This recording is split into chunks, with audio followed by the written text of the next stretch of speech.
దేవుని నామానికి వందనాలండి. యొక్క దినాన ప్రారంభ ప్రార్థనకు ముందు వచ్చిన వారు లేచి నిలబడండి. ప్రారంభ ప్రార్థనకు ముందు వచ్చిన వారు చప్పట్లు కొడదాం.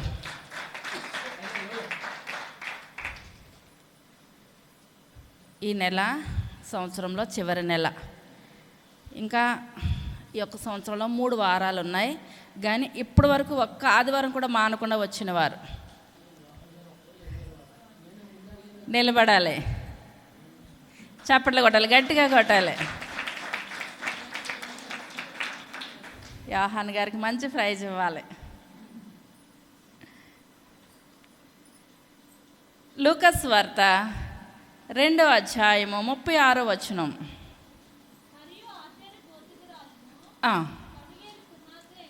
ఫనూయేలు కుమార్తెయునైన హన్నా ఒక ప్రవక్తి ఉండెను. ఆమె కన్యత్వము మొదలు 7 ఏండ్లు పెనిమిటితో సంసారం చేసి బహుకాలము గడిచినదై 84 సంవత్సరములు దేవాలయము విడవక. చాలు, చిన్న ప్రార్థన చేసుకుందాం. పరమ జీవము నాకు నీవా, తిరిగి లేచెను నాతోనున్నా. పరమ జీవము నాకు నీవా, తిరిగి లేచెను నాతోనున్నా. నిరంతరము నన్ను నడిపించును, మరల వచ్చి యేసుకొని పోవును. నిరంతరము నన్ను నడిపించును, మరల వచ్చి యేసుకొని పోవును. యేసు చాలును చాలును, యేసు చాలును చాలును. ఏ సమయమైన ఏ స్థితికైనా నా జీవితములో యేసు చాలును. సర్వశక్తి కలిగిన తండ్రి, కృప కలిగిన తండ్రి, దయ కలిగిన నాయన, మీ యొక్క దయగలిగిన శ్రేష్టమైన నామాన్ని బట్టి ప్రభా లెక్కలేని వందనాలు, స్తోత్రాలు, స్తుతులు చెల్లించుకుంటున్నాను తండ్రి. అయ్యా, ఈ యొక్క సంవత్సరంలో చివరి నెలలో ప్రభా మొదటి ఆదివారంలో మేము యొక్క సన్నిధిలో ఉన్నాం ప్రభా. అయ్యా, ప్రతి ఒక్కరిని మీరు దీవించండి నాయన, ఆశీర్వదించండి నాయన. అయ్యా, దినము వెంబడి దినము, సంవత్సరాలు వెంబడి సంవత్సరాలు మా జీవితంలో, మా బ్రతుకులో నాయన అయ్యా జరిగిపోతున్నాయి ప్రభా. అయ్యా, మేము మీకు మరింత దగ్గరగా జీవించే కృపను దయచేయండి నాయన. మేము ఎన్నాళ్ళు బ్రతికేమన్నది కాదు కానీ ఆయన అయ్యా, ఎంతగా మిమ్మల్ని స్తుతిస్తున్నాం అన్నదే ప్రభు. పరలోక రాజ్యంలో మీకు లెక్క ప్రభా నాయన, మాకు లెక్కలు నాయన సమానంగా మేము ఉండే కృపను దయచేయండి అయ్యా. సౌలు రాజు తేలిపోయాడు అయ్యా, అహబ్ రాజు తేలి కూలాడు నాయన. అయ్యా, మేము తేలొద్దు కోలొద్దు ప్రభా, సరి అయిన జీవితాలు అందరికీ దయచేయండి అయ్యా. ఇప్పుడు చిన్న వాక్యం చెప్తున్నాగా నాయన, నన్ను మరుగుపరచండి నాయన. మీ యొక్క పరిశుద్ధ ఆత్మశక్తితో చెప్పగలిగే శక్తిని నాకు దయచేయండి ప్రభా. వినగలిగే శక్తిని బిడ్డలందరికీ దయచేయండి. వాక్యానుసారమైన జీవితాలు అందరికీ దయచేయమని త్వరగా రాబోచున్న యేసయ్య నామమున పెట్టి వేడుకొంచున్నాము తండ్రి, ఆమేన్. ఇప్పుడు చదివిన వాక్యం మళ్ళీ చదువు. మరియు ఆషేరు గోత్రికురాలును ఫనూయేలు కుమార్తెయునైన ప్రవక్తి ఉండెను.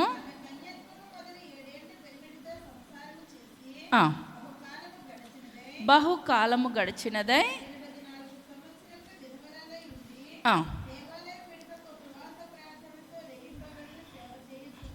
అవును. ఇప్పుడు ఏ గోత్రికురాలండి ఈమె? ఆషేరు అనగా దాని అర్థం ఏంటండి? శ్రేష్టమైనది. ఇంకా చెప్పాలి. ఆషేరు అనగా దీవించబడినది, ఆశీర్వదించబడినది. ఇప్పుడు ఏంటండి ఆషేరు అనగా? దీవించబడినది, ఆశీర్వదించబడినది. ఈమె మంచి గోత్రంలో పుట్టింది. ఇప్పుడు ఈమె ఆషేరు అనగా ఇప్పుడు ఎవరు కుమారుడండి? ఇప్పుడు ఏ గోత్రం? యాకోబుకి ఎంతమంది సంతానం? 12 మంది సంతానం. 12 మంది సంతానంలో ఇప్పుడు ఈయన ఎన్నో కుమారుడు? ఎవరికి పుట్టారంటారు?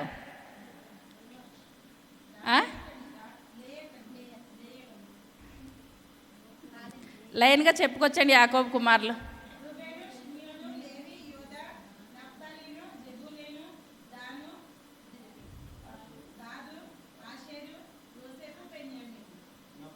ఇంకెవరైనా చెప్పగలుగుతారా? 12 మంది పేర్లు. ఇప్పుడు ఈమె తల్లి ఎవరు?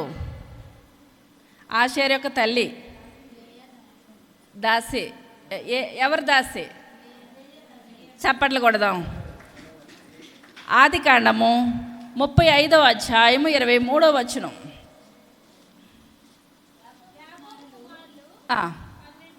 12 జ్యేష్ఠ కుమారుడగు రూబేను, షిమ్యోను, లేవి, యూదా, ఇస్సాకారు, జెబులూను. ఇప్పుడు ఎవరు కుమారులండి వీళ్ళందరూ కూడా? లేయా కుమారులు. తర్వాత రాహేలు కుమారులు యేసేపు, బెన్యామీను. తర్వాత రాసి దాసి అయిన బిల్హా కుమారులు దాను, నఫ్తాలి. ముగ్గురులో వచ్చారంటారండి ఆషేరు. ఇంకా జిల్ఫా కుమారులు. ఇప్పుడు ఈయన ఎవరు కుమారుడండి? జిల్ఫా. ఇప్పుడు ఎవరు దాసి? లేయా దాసి అయినా జిల్ఫా కుమారులు అనమాట. ఇప్పుడు ఇక్కడ ఆషేరు అనగా దీవించబడుట లేకపోతే ఆశీర్వదించబడుట. తర్వాత మరలా 32 మరలా చదువుదాం. 2:32 లోక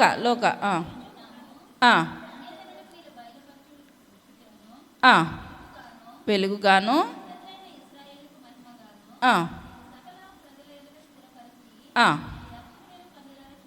చూచి తిని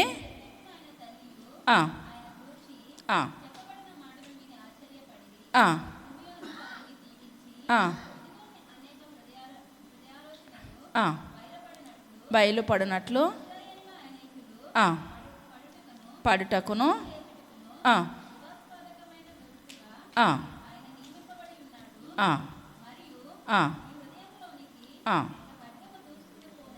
పోవునని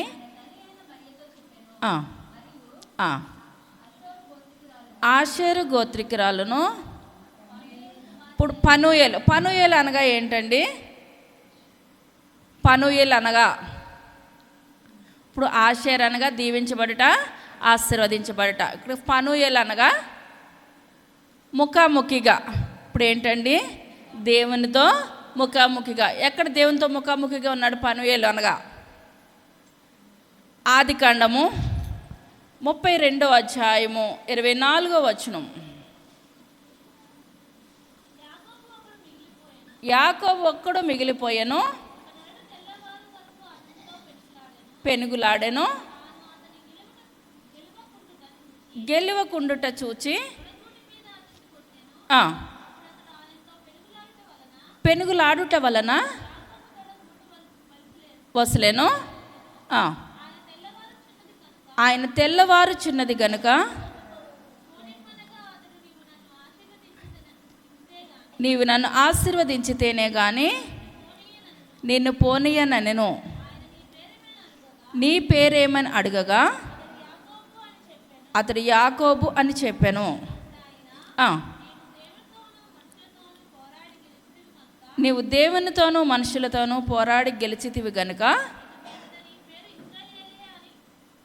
ఇశ్రాయేలే గాని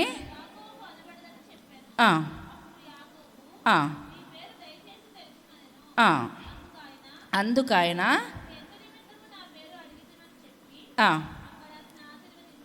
చాలండి. ఇప్పుడు ఇక్కడ ఏంటంటే పెనూయేలు అనగా ఏంటండి? ముఖాముఖి. ఇప్పుడు ఫస్ట్ ఆషేర్ అనగా దీవించబడుట లేకుంటే ఆశీర్వదించబడుట. ఇప్పుడు పెనూయేలు అనగా ముఖాముఖి. ఇప్పుడు ఇక్కడ ఎవరు ముఖాముఖిగా చూశారండి? యాకోబు దేవుణ్ణి ముఖాముఖిగా చూశాడు. ఇప్పుడు ఏంటంటే ఇంతవరకు పశ్చాత్తాపం పడలేని ఇప్పుడు ఆ యాకోబు అన్నను మోసం చేశాడు, తండ్రిని మోసం చేశాడు. మోసం చేసి తన మామ దగ్గరికి వెళ్ళిపోయాడు. అక్కడ 20 సంవత్సరాలు ఆ యొక్క వెట్టి చాకరీ చేసి తర్వాత మందను పశువులన్నీ కూడా తనకు కలిగిన సంతానాన్ని భార్యల్ని ఇప్పుడు నలుగురిని కూడా పట్టుకొని వస్తుంటుండగా ఇప్పుడు తెల్లారులు అయితే ఇప్పుడు తన అన్న వస్తున్నాడు అని ఇప్పుడు అన్న ఏం చేస్తాడని భయపడి ఇప్పుడు ఇతను ఎవరికి గుర్తొచ్చారండి? ఇప్పుడు దేవుడు గుర్తొచ్చి దేవునికి ప్రార్థన చేస్తున్నాడు అనమాట. అందరినీ పంపించేస్తాడు, తనొక్కడే మిగిలిపోయి అక్కడ మోకాళ్ళ మీద కన్నీటి ప్రార్థన చేస్తున్నాడు. ప్రార్థన చేస్తుంటే దేవాదేవుడు ఎవరి దగ్గరికి వచ్చాడండి? యాకోబు దగ్గరికి వచ్చాడు. యాకోబు దగ్గరికి వస్తే తెల్లవార్లు కూడా పెనుగులాడుతున్నాడు అనమాట. పెనుగులాడుతున్నాడు కనుక ఇప్పుడు అక్కడ ఫెనూయేలు అనగా ముఖాముఖిగా, ఇక్కడ ముఖాముఖిగా దేవుడిని చూశాను. అసలు దేవుడిని మనం ముఖాముఖిగా చూస్తే మనం ఏమాత్రం కూడా బ్రతకము అనమాట. ఇప్పుడు ఎందువల్లంటే మరి బ్రతకమని అని అంటున్నారు, యేసయ్య ఈ లోకంలోనికి వచ్చారంటున్నారని అని అనుకోవచ్చేమో. ఆయన మహిమను విడిచిపెట్టి కుమారుడిగా ఇక్కడికి కుమారుడిగా వచ్చాడు కాబట్టి ఆయన మనం చూడగలిగారు. కానీ అప్పుడున్న మనుషులు ఆయన మహిమతో వచ్చినట్లయితే ఎవరో కూడా చూడలేడు. ఇప్పుడు మోషే గారే మాట్లాడుతున్నారు, అయ్యా నేను మిమ్మల్ని ముఖాముఖిగా చూస్తానంటే అయ్యా నా ముఖం చూస్తున్నాడు ఎవరో కూడా బ్రతకరు కనుక నేను వెళ్తున్నాను కదా, నా నీడ చూడని చెప్పి వెనక బాగాన్నా మోషే గారు చూశారు అంతే తప్పించి ఆయన ఆత్మరూపంలో ఉన్నదప్పుడు మనం ఆయన ఎవరూ కూడా ముఖాముఖిగా చూడలేము. కానీ ఇక్కడ ఆ యొక్క యాకోబు ఏం చేస్తాడంటే ముఖాముఖిగా చూసి అనుకున్నాడు, నేను ఇంకా బ్రతకనేమో చనిపోతానేమో అని అనుకున్నాడు. కానీ చనిపోలేదు. ఇప్పుడు అనుకుంటున్నాడు, నేను దేవుణ్ణి ఎలా చూశానో ముఖాముఖిగా చూశాను అని మాట్లాడుతున్నాడు అనమాట. అదే లూకాసు వార్త 2:36. ఆషేరు గోత్రికురాలును, ఇప్పుడు ఆషేర్ అనగా తెలిసింది, ఫనూయేలు అనగా తెలిసింది. తర్వాత హన్నా అనగా ఏంటండి? హన్నా అనగా అర్థము, హన్నా అనగా కృప పొందుట. ఏంటండి అర్థము? హన్నా అనగా కృప పొందుట. ఇప్పుడు ఆషేర్ అనగా దీవించబడట, ఆశీర్వదించబడట. ఫనూయేలు అనగా ముఖాముఖిగా చూసట. ఇక్కడ హన్నా అనగా కృప పొందుట. ఇప్పుడు మామూలు కూడా హన్నా అనే ఉందా? దానికి ముందు ఇంకేమన్నా ఉందంటారా బిరుదు? ప్రవక్తి ఉందంటారా? ఇప్పుడు ఈమె ఎటువంటిదంటండి? ఒక ప్రవక్త. ఇప్పుడు ప్రవక్తలు అంటే మగవాళ్ళు, ప్రవక్తి అంటే ఆడామ. ఇప్పుడు మన బైబిల్ గ్రంథంలో ప్రవక్తులు ఉన్నారు. ఎంతమంది ఉన్నారు? వచ్చిన పేర్లు చెప్పాలి. మిరియాము, దెబోరా, యెషయా భార్య హన్నా, మిరియాం ముందు చెప్పేశారు. ఇంకా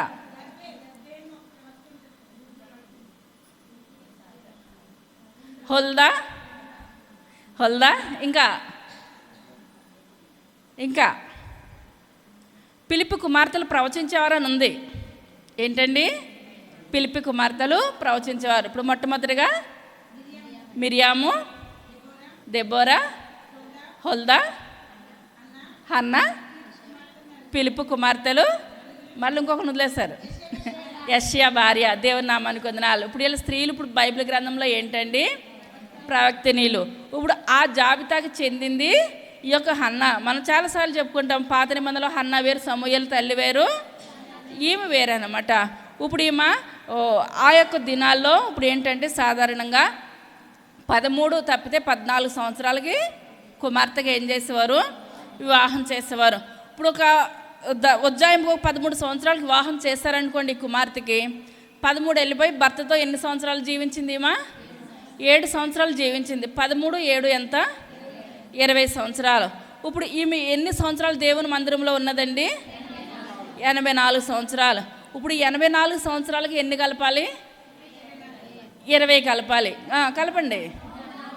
104 సంవత్సరాలు. అంటే 104 సంవత్సరాలు వచ్చినప్పటికి కూడా ఈమె మందిరంలో యేసయ్య కొరకు ఎదురు చూస్తుంది. దేవుని నామానికి వందనాలు. ఈమెకు ఒక వాగ్దానం ఇవ్వబడింది, యేసయ్య ఈ లోకంలో పుడతారు. పుట్టినప్పుడు ఈమె మందిరంలో ప్రార్థన చేసుకునేటప్పుడు సరాసరి కుమారుడే వచ్చి ఆయన చేతిలో వస్తారనని ఒక ఈమె అసలు ఈ ఉన్నతమైన గోత్రంలో పుట్టిన ఆవిడ. ఆషేరు గోత్రం అనగా చాలా ఉన్నతమైన స్థితి, చాలా గొప్ప సంపన్నమైన స్థితిలో ఈ కుమార్తె పుట్టింది. ఇప్పుడు 7 సంవత్సరాలే ఆ భర్తతో సంసారం చేసినప్పుడు ఈమెకు పిల్లలు పుట్టలేదు. పిల్లలు పుట్టలేనప్పుడు ఎవరైనా ఇప్పుడు తల్లిదండ్రులు అని ఉంటారు, అమ్మ నీకు వేరే వివాహాన్ని మేము చేస్తాము, నువ్వు చేసుకోవాలని. కానీ ఈ లోకానుసారమైన వివాహానికి మేమాత్రం కూడా ఒప్పుకోలేదు. ఇప్పుడు ఈ దర్శనం అంతా ఎటువైపు ఉందండి?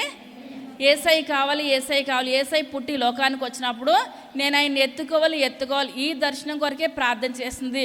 అదే ఈ స్థితిలో వేరే వాళ్ళు ఎవరైనా ఉన్నట్లయితే ఇంక దేవుడు నాకు బిడ్డల్ని ఇవ్వలేదు, భర్తని ఇవ్వలేదు, నాకు దేవుడు ఎందుకు, ఇంక నేను బ్రతుకున్నా సరే వేస్ట్ అన్న లెక్కలోకి వచ్చేస్తారు. కానీ అలా రాలేదు. నేను కన్నులారా నేను దేవుని చూడాలి. ఇప్పుడు 84 సంవత్సరాలు అంటేనే కూర్చొని లేగలేనటువంటి పరిస్థితి. కానీ ఆ పరిస్థితిలో కూడా ఈమె 24 గంటలు కూడా మోకరించి కన్నీటి ప్రార్థనే. ఈమె జీవితం అంతా కూడా దేవుని మందిరంలో దేవుని కొరకే ఎదురు చూస్తుంది. దేవుని యొక్క చిత్తాన్ని బట్టి నేను చెయ్యాలి, దేవుని చిత్తాన్ని బట్టి చేయాలి, నేను దేవుణ్ణి చూడాలని ఆమె జీవితం అంతా కూడా ఎవరి కొరకు వాడబడిందండి? ఏసై కొరకే వాడబడింది. ఆ యొక్క దినాల్లో ఇప్పుడు ఏసై యొక్క ఈమె యొక్క ఏంటంటే ఈ మాట ఏంటంటే దేవాది దేవుడు స్త్రీ సంతానంగా ఈ లోకంలోనికి వస్తానన్నాడు. అది ఆదికాండము 3వ అధ్యాయము 15వ వచనం.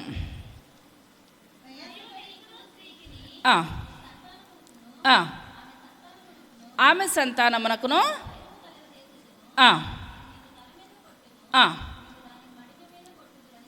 చాలండి. ఇప్పుడు ఈమెకంతా ఏంటండి? స్త్రీ సంతానంగా యేసై లోకంలోనికి వస్తారు కనుక ఆయన వచ్చి ఇప్పుడు ఈ దేవాలయంలోనికి యేసై వస్తారు. అది గలతీ పత్రిక 4:4లో తీయొద్దు, కానీ అది నెరవేరింది. కాలము పరిపూర్ణమైనప్పుడు దేవుడు ఈ లోకంలోనికి వచ్చాడు అనమాట. ఆ యొక్క వచ్చినప్పుడు ఆ యొక్క లెక్క ప్రకారము ఆ యొక్క సున్నతి చేయించడానికి కన్యమరియా యేసేపు కలిసి ఇప్పుడు ఎక్కడికి వచ్చారండి? యెరూషలేము దేవాలయంలోనికి వచ్చారు. ఇప్పుడు మన దేవుడు ఎటువంటి దేవుడు అంటే గొప్ప దేవుడు. ఇప్పుడు ఎలిజబెత్ జకర్యాలు కూడా చాలా కాలం నుంచి పిల్లలు లేని స్థితిలో ఆ యొక్క జకర్యా ఎలిజబెత్లు ఉంటున్నారు. ఇప్పుడు దేవుని నమ్ముకున్న వాళ్ళకి కష్టాలు వచ్చినాయి అనుకోండి, అందరికీ వస్తాయి. మానవులు అన్న తర్వాత దేవుడి లోకంలోకి వచ్చినప్పుడు దేవుడికి వచ్చిన మానవులుగా మనకు రావడం అంటే పెద్ద విశేషం అయితే ఏది కూడా కాదు. ఇప్పుడు ఎలిజబెత్ ఆ యొక్క జకర్యాలు, ఇప్పుడు జకర్యా గారి యొక్క వృత్తి ఏంటండి? యాజకత్వం చేస్తారనమాట. ఇప్పుడు యాజకత్వం అంత నిష్ఠగా ఆ యొక్క దినాల్లో యాజకత్వం చేయాలంటే చాలా కష్టంతో కూడిన పని అనమాట. అటువంటి యాజకత్వం చేసి ఆ యొక్క బయటకు వచ్చినప్పుడు ఆమెను చాలా మాటలు అనుంటారు. ఆ యొక్క చుట్టుపక్కల ఉన్న వాళ్ళందరూ కూడా, నీ భర్తే యాజక ధర్మం చేస్తున్నాడు కదా, యాజకుడు కదా, మీకే పిల్లలు లేకపోవడం అదేది కూడా కరెక్ట్ అయిన పని కాదని వీళ్ళు కూడా మాటలని పడి విసుగెత్తిపోయి ఉంటారు. విసుగెత్తిపోయిన స్థితిలో ఇప్పుడు ఆ యొక్క జకర్యా గారి యాజకత్వం జరిగిస్తున్న సమయంలో ఆ యొక్క దేవుని దూత వచ్చి మాట్లాడినప్పుడు ఆయన కూడా నమ్మలేని స్థితిలో ఆయన నోరు ఏమైపోయిందండి? మూయబడిపోయింది. ఆయన అంతటా ఆయన యాహాను అనే వరకు కూడా, పేరు రాసే వరకు కూడా నోరు ఏమాత్రం కూడా తెరవబడలేదు. కానీ దేవుడు ఎంత గొప్పవాడంటే అంత వృద్ధాప్యంలో ఉన్న ఎలిజబెత్ గర్భం ధరించాలన్నా దేవుని చేతిలోనే ఉంది. అయితే వయసులో ఉన్న 13-14 సంవత్సరాల్లో ఉన్న మరియమ్మ తల్లికి గర్భం తెరవాలన్నా కూడా దేవుని చేతిలో ఉంది. దేవుడు ఏదైనా చేయగలడు, కథ మొత్తం మార్చగలడు. ఈ లోకంలో ప్రతీది కూడా ఆయన చేతిలోనే ఉంది. కానీ అటువంటి పరిస్థితుల్లో దేవాతి దేవుడు ఆ యొక్క మరియమ్మ యేసేపు గారు ఆ యొక్క దేవుని తీసుకొని ఎక్కడికి వచ్చారండి? దేవుని మందిరంలోనికి వచ్చారు. లూకాసు వార్త 2వ అధ్యాయము 21వ వచనం. వచ్చినప్పుడు గర్భమందు ఆయన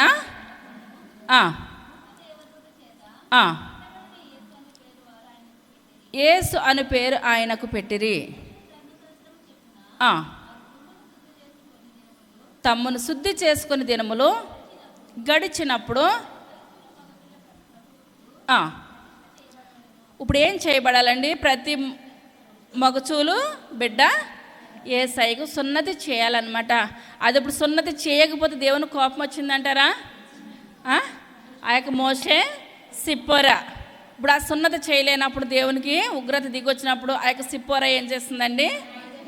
రాయితో కొట్టి కుమారుడికి సున్నతి చేసింది. ఇక్కడ ఆ సున్నతి చేయించడానికి ఇప్పుడు ఎవరు వచ్చారండి? యేసేపు మరియమ్మ దేవాలయంలోనికి వచ్చారు. తర్వాత వ్రాయబడినట్లు ప్రతిష్ఠించుటకును ఆ, ఆ. బలిగా సమర్పించుటకు చాలండి. ఇప్పుడు ఏంటంటే ఆ యొక్క దినాల్లో ఏదైనా అనుకున్నారంటే బలి అర్పించాలి. ఉన్న వాళ్ళైతే గొర్రెలు, మేకలు, ఎడ్లు ఏదైనా వాళ్ళ స్థితిని బట్టి అర్పించేవారు. ఇప్పుడు మనం చెప్పుకుంటున్నాం కదండి రోజు దినదినము వాక్యాలు. మరియమ్మ కన్నా పేదవాళ్ళంటూ ఈ లోకంలో ఎవరు ఉండరు. అంత పేద స్థితి కనుక వాళ్ళ తల్లిదండ్రులు ఏం పట్టుకొచ్చారండి? 2 గువ్వలు, అంతకు మించి ఒక కోడి పట్టుకురావడం కానీ ఒక మేక పట్టుకురావడం కానీ అంత పరిస్థితి వాళ్ళకి లేదు కనుక 2 గువ్వలు పట్టుకొని వచ్చి ఏదైనా సరే బ్రతుకున్న ఏం చేయాలి? రక్తాన్ని చిందించాలి కనుక ఆ యొక్క గువ్వలను పట్టుకొని వచ్చి ఇప్పుడు ఏం చేస్తారు? బలి అర్పించడానికని ఆ యొక్క గువ్వలను పట్టుకొని మరియా యేసేబులు మందిరానికి వచ్చారు. తర్వాత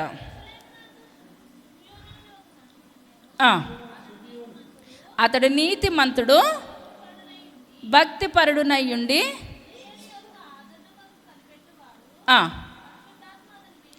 పరిశుద్ధాత్మ అతని మీద ఉండెను.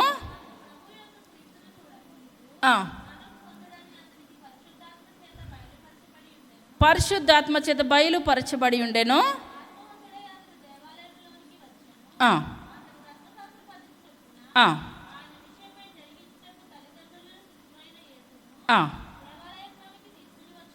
దేవాలయంలోకి తీసుకొని వచ్చినప్పుడు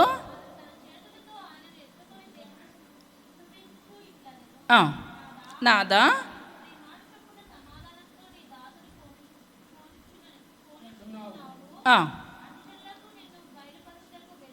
వెలుగుగాను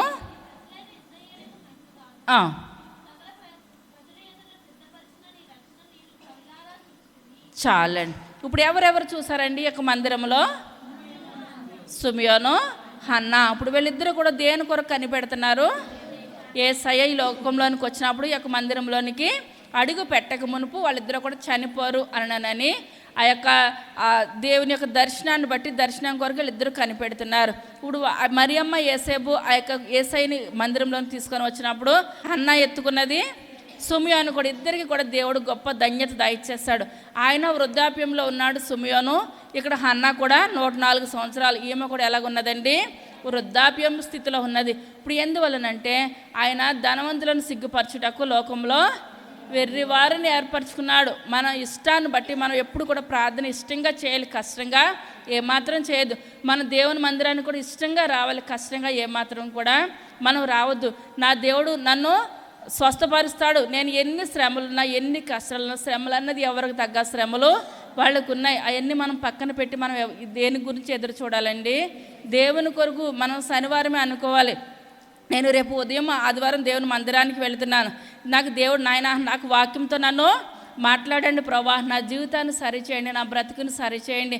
నేను వెళుతున్నాను, వెళ్ళి కూర్చున్నాను, వచ్చానంటే వచ్చాను కాదు, కానీ ఆ యొక్క వినే కృపను నాకు దయచేయండి ప్రభా. ఆ యొక్క విన్న వాక్యాన్ని నేను వృధాగా పోనించుకునే జీవితము నాకు ఎంత మాత్రం కూడా వద్దని మనం ప్రార్థన చేయాలి. రాత్రి చెప్పాను కదండి చిన్న పిట్ట కథ. కాకి స్నానం ఎలా చేస్తుందండి?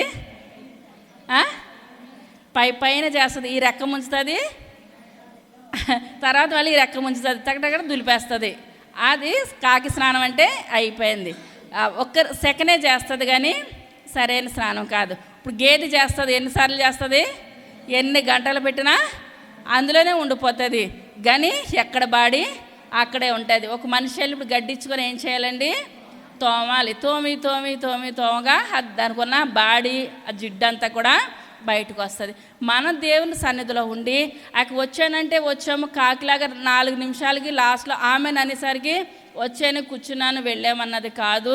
లేకపోతే మనం ఉదయం నుంచి వచ్చి కూర్చున్న ఆ గేదె స్నానంలాగా దుమ్ము దులుపుకోకుండా వెళ్ళిపోయేది కూడా కరెక్ట్ అయింది కాదు. 2 కరెక్ట్ అయినది కాదు. కానీ మనం దేవుని సన్నిధిలోనికి మనం వచ్చామని అంటే, నాయన నేను వచ్చాను, నా యొక్క జీవితాన్ని సరిచేయండి, నాయన నా బ్రతుకుని సరిచేయండి, నేను ఈ విధంగా ఉన్నానంటే కేవలం మీ ఉచితమైన కృప ప్రభా. నేను మీ యొక్క వాక్యంలోనూ బలంగా వాడబడాలి, మీ యొక్క ప్రార్థనలోనూ బలంగా వాడబడాలి. మనం ఎక్కువ వాడబడినట్లయితే దేవుడు మనకు ఆయుష్ని ఇస్తాడు, ఆరోగ్యాన్ని ఇస్తాడు. ఇలాంటి నూతనమైన సంవత్సరాలు మన జీవితంలో అనేకం దేవుడు మనకు చూపించి, మన దేవుని కొరకు మనం వాడబడ్డం అంటే చాలు. ఆయుష్ ఆరోగ్యం ఇచ్చేది ఎవరి చేతిలో ఉన్నదండి? దేవుని చేతిలోనే ఉన్నది. కొరింథీయులకు రాసిన పత్రిక 1వ అధ్యాయం 26వ వచనం.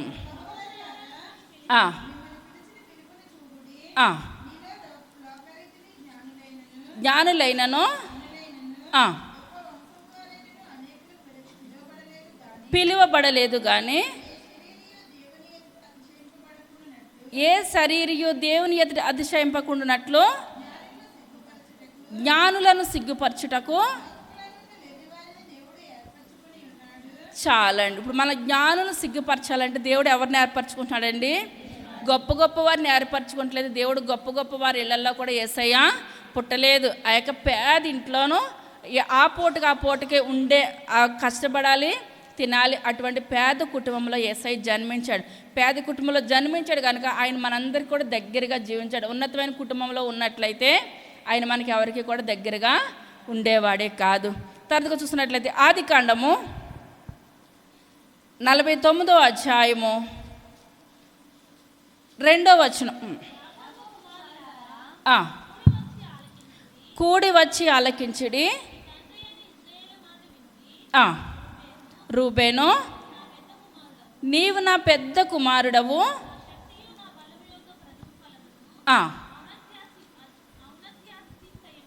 ఔన్నత్యాతిశయమును బలాతిశయమును నీవే. ఇప్పుడు పెద్ద కుమారుని ఆశీర్వదిస్తున్నాడంటండి. ఆ యొక్క యాకోబు అవసాన కాలమందు 12 మంది కుమారులను పిలిచి ఒక్కొక్కరిని దీవించుకుంటూ వస్తున్నాడు. దీవించుకుంటూ వచ్చినప్పుడు ఆ మొట్టమొదటి కుమారుడు ఇందాక చెప్పుకున్నాం ఎవరండి? రూబేను పిలిచి, రూబేను ఇప్పుడు ఇంటికి పెద్ద కుమారుడు తండ్రి అనుకుంటాడు, నా బలమైన నా బలహీనత అయినా పెద్ద కుమారుడు. ఇప్పుడు తండ్రి తర్వాత స్థానం ఎవరు తీసుకోవాలి? ఇంటికి పెద్ద కుమారుడు తీసుకోవాలి. ఇప్పుడు ఆ పెద్ద కుమారుడిని పిలిచి, ఆ యొక్క నా బలమంతా నువ్వే, నా ఔన్నత్యం కూడా నువ్వే, కానీ నువ్వు ఏం చేసావు? తండ్రి పడకెక్కావు, నువ్వు చంచలుడు, నీళ్ళ వల్లే చంచలుడు అయిపోతావు. నీ జీవితం, నీ బ్రతుకు ఎందుకు బాగోదు. ఎందువల్లనంటే నువ్వు చేయరాని పాపం చేసావు. ఇప్పుడు దేవుడు కానీ ఈ భక్తులు కానీ పాపం చేస్తే పాపం చేసావని అన్నారు. ఇంత పాపం చేసినా దేవుని సన్నిధిలో ఆ యాకోబు నాయన పెద్ద కుమారుని కూడా దీవించేయండి, చంచలుడు కాదని అన్నాడండి? అనలేదు. ప్రతి ఉన్నట్టు దేవుడు ఉన్నట్టు దేవుని గ్రంథంలో రాయబడింది. ఆ భక్తులు కూడా ఉన్నది ఉన్నట్టే చెప్పారు. దావీదు పాపం చేసుకుంటే నేను పాపం చేయలేదని నన్ను అనలేదు, ఒప్పుకున్నాడు.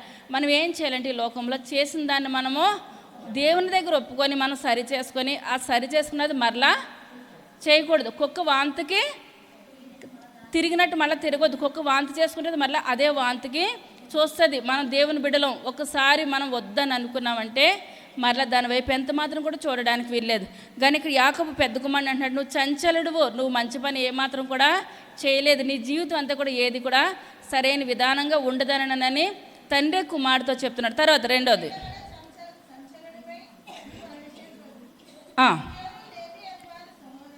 సిమియోను లేవి అనువారు సహోదరులు వారి ఖడ్గములు ఎటువంటివి అంటండి? బలాత్కారపు ఆయుధములు. నా ప్రాణమా వారి ఆలోచనలో చేరవద్దు.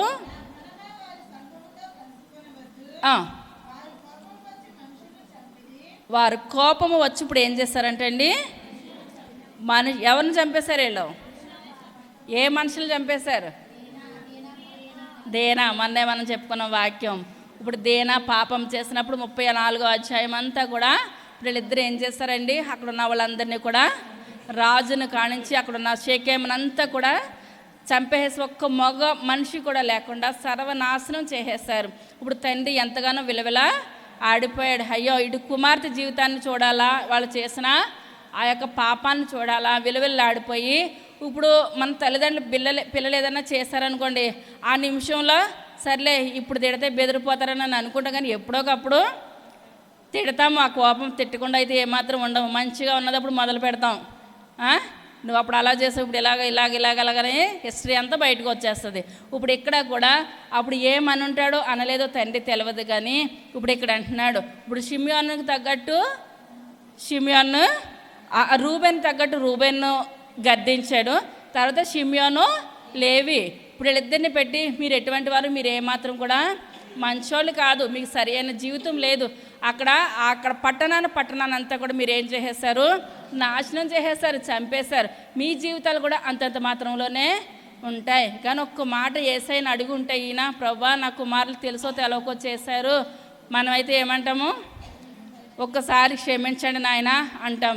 కానీ ఇక్కడ వాళ్ళ జీవితాల ప్రకారం ఇక్కడ తండ్రిగా యాకోబు ఏమి దీవిస్తే ఆ దీవెనే తప్పించి రెండోది ఏది కూడా లేదు. ఇప్పుడు ఇస్సాకు యాకోబుని దీవించాడు, ఏశావు దగ్గరికి వచ్చేటప్పటికి దీవెన లేదు. అప్పుడు అంటున్నాడు, నాయన ఒక్క దీవెన కూడా మీ దగ్గర లేదా? ఒక్క దీవెన కూడా లేదనంటే, అయ్యా నా దగ్గర ఒక్క దీవెన కూడా లేదు, దీవెనలను కూడా ఎవరు తీసేసుకున్నారు? నీ తమ్ముడైన యాకోబు తీసేసుకున్నాడు అని చెప్పాడు. ఇక్కడ కూడా తండ్రి ఒక్కొక్కరిని ఇప్పుడు పెద్ద కుమారుడికి మంచి దీవెన వచ్చిందంటారా? రాలేదు. ఇప్పుడు రెండో మూడో కుమారుడికి మంచి దీవెన వచ్చిందంటారా? రాలేదు. తర్వాత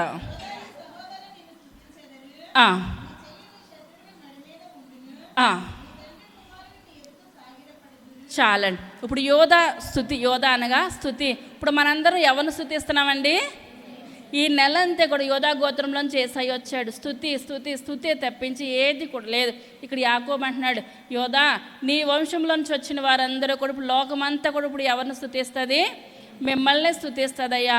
అటువంటి గొప్ప మనస్తత్వం నీలో ఉన్నది అని తండ్రి ఒక్కొక్కరిని పిలిపిస్తూ ఉంటే ఇప్పుడు అంత వివరించడానికి టైం సరిపోదు. కానీ ఇదే అధ్యాయం 20వ వచనం. ఆషేరు నొద్ద శ్రేష్టమైన ఆహారము కలదు, రాజులకు తగిన మధుర పదార్థములను అతడిచ్చెను.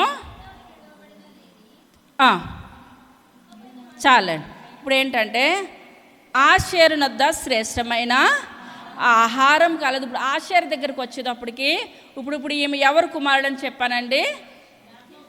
జిల్ఫా, లేయా యొక్క ఉపపత్ని యొక్క కుమారుడు, దాసి యొక్క కుమారుడు అనమాట. అప్పుడు దాసి యొక్క కుమారుడు దగ్గరికి వచ్చేటప్పటికి, ఆషేరు దగ్గరికి వచ్చేటప్పటికి ఇప్పుడు ఏసేపు దగ్గరికి వచ్చేటప్పటికి ఏసేపు ఫలించాడు కొమ్మ, ఊట యుద్ధ ఫలించాడు కొమ్మని ఏసేపుని ఆశీర్వదించాడు. ఇప్పుడు ఆషేరు దగ్గరికి వచ్చేటప్పటికి ఆషేరుతో ఇప్పుడు ఈయన ఏమంటున్నాడండి? శ్రేష్టమైన ఆహారం కలదు, రాజులకే మధుర పదార్థాలు ఆషేరు దగ్గర ఉంటాయి. కానీ ఇప్పుడు ఆషేరు గోత్రం అలాగే ఆశీర్వదించబడింది అంటారండి? ఆశీర్వదించబడింది. ఇప్పుడు శ్రేష్టమైన ఆశీర్వాదంలో నుంచి ఇప్పుడు శ్రేష్టమైన ఆహారం కనుకనే దేవాది దేవుడు ఈ ఒడిలోకి వచ్చాడు. అర్థమవుతుందంటారా? అటువంటి శ్రేష్టమైన గోత్రంలో నుంచి వచ్చింది ఈ యొక్క హన్నా. ఇప్పుడు మనం చెప్పుకున్న హన్నా. ఆషేరు నొద్ద ఇప్పుడు ఏముండదంటండి?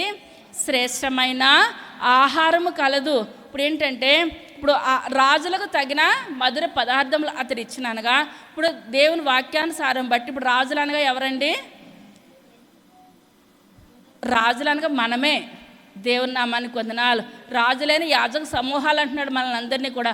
ఆయన రాజులకు రాజు, ప్రభువులకు ప్రభు. ఆయన యొక్క బిడ్డలము కనుక ఇప్పుడు మనందరం ఎవరండి? రాజులమే. రాజులకు మధుర పదార్థములు అతడు ఇచ్చును అనగా ఇప్పుడు ఆమె దగ్గర ఏమున్నదండి? శ్రేష్టమైన ఆహారం అనగా ఏంటి? వాక్యము. దేవుని నామానికి వందనాలు. మన సంఘం అంతకంతగా ఆశీర్వదించబడుతుంది. వాక్యం అనగా ఏంటండి? ఆహారం అనగా వాక్యం అనమాట. ఇప్పుడు ఆషేరు నొద్ద ఏమున్నది? శ్రేష్టమైన ఆహారం ఉన్నది. ఈమెకి 24 గంటలు కూడా అప్పుడే యాకోబుకి తెలుసు ఇటువంటి ఒక గొప్ప ప్రవక్తిని ఏ గోత్రంలో వస్తుంది? ఆషేరు గోత్రంలో వస్తుంది. ఇప్పుడు 84 సంవత్సరాలు అని అంటే ఇప్పుడు మనకి అసలు 100 కాదు కదా. దావీదు మహారాజు అంటున్నాడు 60 సంవత్సరాలు లేకపోతే 70 సంవత్సరాలు. ఆ 70 సంవత్సరాలు కూడా ఆయాసము దుఃఖమే అనొచ్చు. ఇప్పుడు మీ గుడికి రావాలని ఉంది కానీ నేను ఎక్కలేను. ఎందువలనంటే పుల్లమ్మ గారి వయసు ఎంతో కానీ ఆవిడ చివరి వరకు వచ్చేసి, ఎందువలనంటే మనకి ఆ వీధిలోంచి ఎప్పుడైనా వెళ్తే ఎప్పుడు చూడండి ఆవిడ బైబిల్ చదువుతానే కనపడింది. బైబిల్ ఆవిడ పక్కన బైబిలే. ఆ యొక్క శ్రద్ధ ఉన్నది కనుక నేను ఇంత పైకి ఎక్కలేను అన్న మాట ఏనాడు లేదు. మనకి ఆశ అయితే ఉందంటే నెరవేర్చేది ఎవరండి? దేవుడే. ఇప్పుడు మనకి ఆశ లేదు కాబట్టి అది ఒక వంక, అమ్మ నేను పైకి ఎక్కలేను అందుకనే రాలేకపోతున్నాను. ఇది నాకు చెప్పొద్దు, దేవునికి చెప్పాలి. దేవుని నా మనకుందనాలు. కానీ యాకోబు మాట్లాడుతున్నాడు 104 సంవత్సరాలు వచ్చినప్పుడు కూడా ఆషేరు నొద్ద ఏముంటుంది? శ్రేష్టమైన ఆహారం, రాజులకు తగిన మధుర పదార్థాలు. ఇప్పుడు రాజులకు అంటే ఈమె గురించి ఇప్పుడు ఇన్ని గోత్రాలు విడిచిపెట్టేసిన ఈ ఆషేరు గోత్రికురాల గురించే ప్రతి ఒక్కరు కూడా ఈ యొక్క పండుగ దినాలు అయితే ఈ యొక్క వాక్యం చెప్పలేని సంఘం అంటూ ఏది కూడా ఉండదు. ప్రతి ఒక్కరు కూడా శ్రేష్టమైన ఆహారం ఆషేరుని వద్దుంది. శ్రేష్టమైన ఆహారం రాజులు అనగా మనందరికీ తగిన ఆహారం అనగా ఆ వాక్యమే. ఇప్పుడు ఈమెను బట్టి మనం ఏమనుకోవాలా? ఆమె 104 సంవత్సరాలు అంటే ఏమన్నా జీవితంలో ఏమన్నా సంతోషం ఉందంటారా? ఆమెకి భర్త వలన ఆనందం ఉందా? బిడ్డల వలన ఆనందం ఉన్నదా? ఏది కూడా లేదు. కానీ ఇప్పుడు ఎలా ఏం కావాలని అనుకున్నది? యేసయ్య కావాలి, నా దేవుడు ఉంటే చాలు, నా దేవుడిని ఒక్కసారి నా చేతిలో పెట్టుకొని నేను చనిపోతాను, నా జీవితానికి ఇదే చాలు ఇదే అనుకున్నది. కనుక యాకోబు అంటున్నాడు, ఆషేరునొద్ద ఏమున్నదంటండి? శ్రేష్టమైన ఆహారం ఉన్నది, ప్రార్థన ఉన్నది, వాక్యం ఉన్నది. మన దగ్గర కూడా ఏముండాలండి? ప్రార్థన, వాక్యం రెండు ఉండాలి. ఈ రెండు కానీ ఉన్నట్లయితే ఎటువంటి శత్రువు ఎన్ని చేసినప్పటికీ కూడా శత్రువు కోట్ల ఆయన ఏం చేస్తాడో కూల్చేస్తాడనమాట. కానీ అంత ప్రార్థనా జీవితము మనలో ఉండాలి. హన్నా లాంటి ప్రార్థనా జీవితం మనందరిలో కూడా ఉండాలి. తర్వాత ద్వితీయోపదేశకాండము 33వ అధ్యాయము 24వ వచనం. ఆషేరును గూర్చి ఇట్లా నేను ఇప్పుడు ఎలాగ ఆశీర్వదించబడిపోయిందంటండి? సహోదరుల కంటే. ఇప్పుడు 12 మందిని దేవుడు యాకోబు ఆశీర్వదించాడు. 12 మంది కన్నా ఆషేరే ఎక్కువ ఆశీర్వదించబడిపోయింది. ఇప్పుడు వీళ్ళందరిలో కూడా ఎక్కువ దేవుని సన్నిధిలో గడిపింది ఎవరో? ఏ గోత్రం గడిపిందండి? ఆషేరు గోత్రమే. కనుక ఇక్కడ కూడా పరిశుద్ధాత్మ తండ్రి ఆ యొక్క 5 కాండాలు కూడా మోషే గారు రాశారు. ఇప్పుడు మోషే గారి ద్వారా ఇప్పుడు దేవుడు పలికిస్తున్నాడు. ఇప్పుడు ఆషేరు ఎలాగుందండి? మరలా చదువుకుందాం. ఆషేరును గూర్చి ఇట్లా నేను తన సహోదరుల కంటే ఎక్కువగా ఆశీర్వదించబడను. ఏం నందినాడంటండి? కటాక్షము నందాడు. ఇప్పుడు మనం ఈ లోకంలో ఇప్పుడు దేవుని దయ కావాలి, మనుషుల దయ కావాలి. ఇప్పుడు యేసయ్య ఈ లోకంలో ఉంటాడు. మనుషుల దయానికి అవసరం అంటారా? మనుషుల దయ దేవునికి అవసరం అంటారా? కానీ దేవుడు ఇప్పుడు ఏమన్నాడంటే ఈ లోకంలోనికి వచ్చినప్పుడు యేసు జ్ఞానమందును వయసునందును దేవుని దయందును మనుషుల దయందును వర్ధిల్లుచుండాను. మనం ఎంత ఆస్తుపరులమైనా ఎంత ఉన్నా సరే మనకి ఇటు దేవుని దయ ఉండాలి, ఇటు మనుషుల దయ ఉండాలి. రెండు ఈ లోకంలో ఉంటేనే ఆశీర్వదించబడతాం. దేవాతి దేవుని కూడా దేవుని దయ ఉన్నది, మనుషుల దయ ఉన్నది. ఈ రెండిట్లో దేవాతి దేవుడు కూడా ఆశీర్వదించబడతాం. ఎదిగి బలము పొందుచుండాను, దేవుని కృప ఆయన మీద ఉండేను అని వ్రాయబడి ఉన్నది. ఇక్కడ ఆషేరు కంటండి మిగిలిన వాళ్ళందరికన్నా కూడా ఆశీర్వాదము ఎక్కువగా ఉన్నది. తర్వాత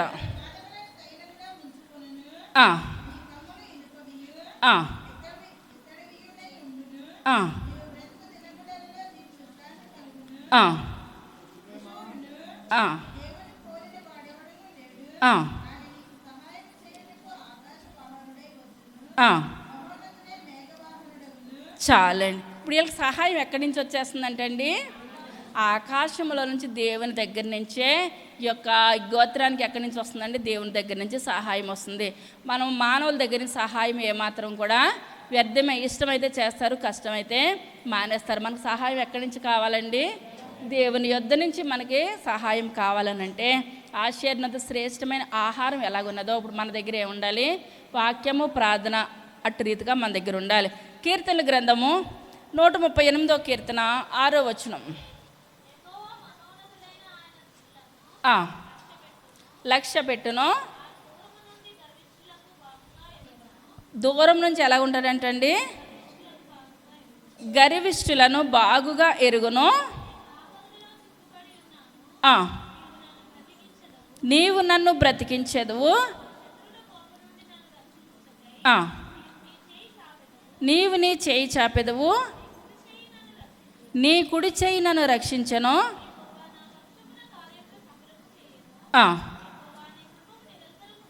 చాలండి.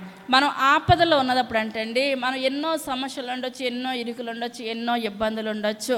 కానీ ఎన్ని సమస్యలు ఉన్నా కానీ మనం ఈ లోకంలో హన్నాకున్న సమస్యలు అంటే మనకి ఎక్కువ ఉన్నాయంటారా? హన్నాకన్నా ఎక్కువ సమస్యలు ఉన్నాయంటారా? మనకి డబ్బు కాదండి ఈ లోకంలో. మనకి ఏముండాలి? దేవుడు ఉండాలి.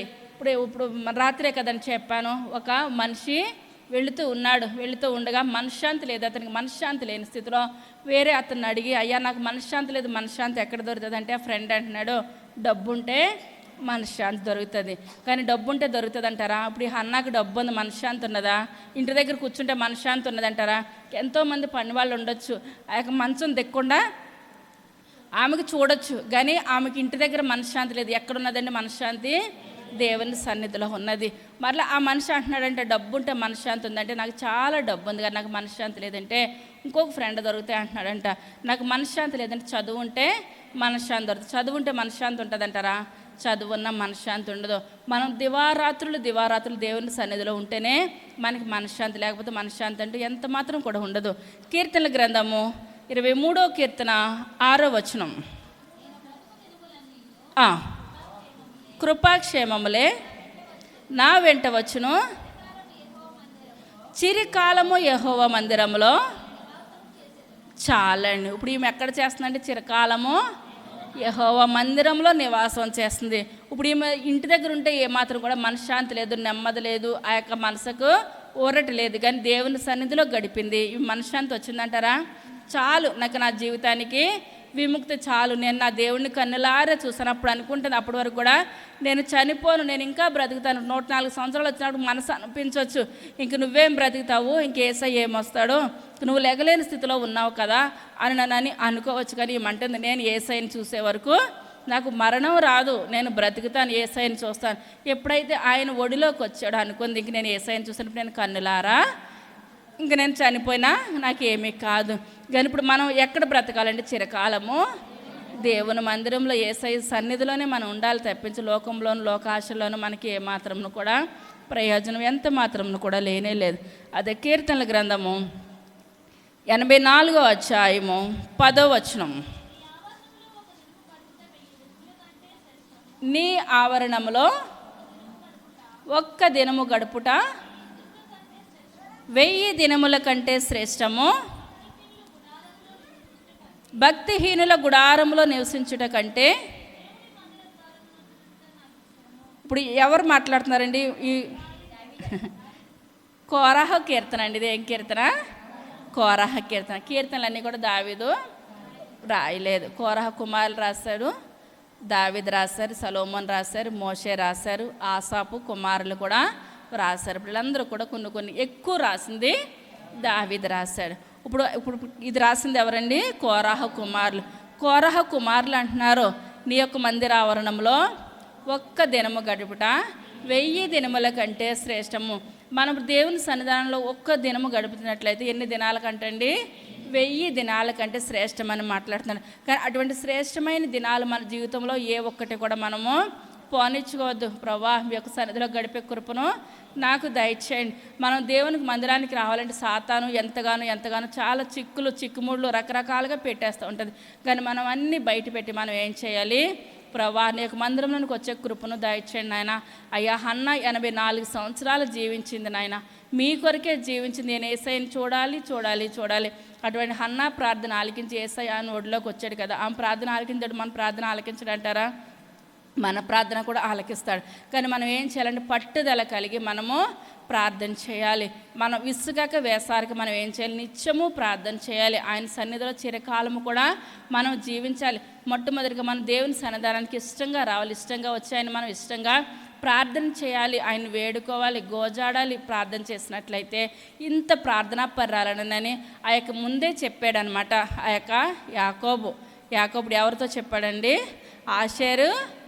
ఆషేరుకి చెప్పాడు. ఆషేరు, నీ దగ్గర శ్రేష్టమైన ఆహారం కలదు, రాజులకు తగిన మధుర పదార్థాలు నీ దగ్గర ఉంటాయి. ప్రతి ఒక్కరు కూడా నిన్ను ఏం చేస్తారు?